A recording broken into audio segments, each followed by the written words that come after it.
नमस्कार, मैं हूं आपके साथ अंजलि और आप देख रहे हैं पद्मावत मीडिया। तो चलिए शुरुआत करते हैं आज की प्रमुख खबर से। विश्व को राह दिखाने में सक्षम भारतीय मूल्य मानसिक दास्ता से मुक्ति की राह। देश की स्वतंत्रता के 76वीं वर्षगांठ के अवसर पर प्रधानमंत्री ने देश को विकसित बनाने की दिशा में आगे बढ़ने का आह्वान किया। इस क्रम में उन्होंने देशवासियों से मानसिक दास्ता से मुक्ति पाने की बात भी कही। ऐसे में प्रश्न यह उठता है कि इस मानसिक गुलामी से मुक्ति का मार्ग क्या है।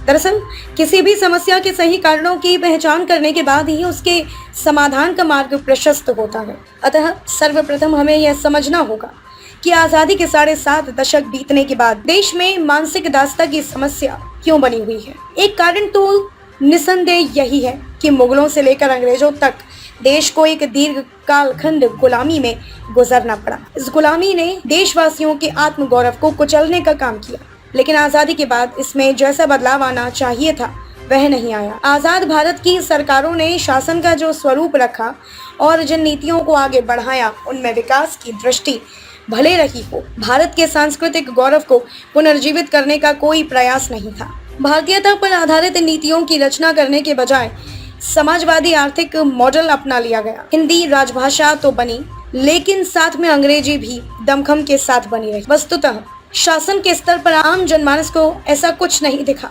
जो उसके दबे कुचले आत्मविश्वास को बल दे सके और उसके आत्मगौरव को जगा सके। देश को यदि मानसिक दास्ता की व्याधि से मुक्ति पानी है तो सबसे पहले अपने स्वभाषा और स्वदेशी का विकास इसकी पहली कड़ी है।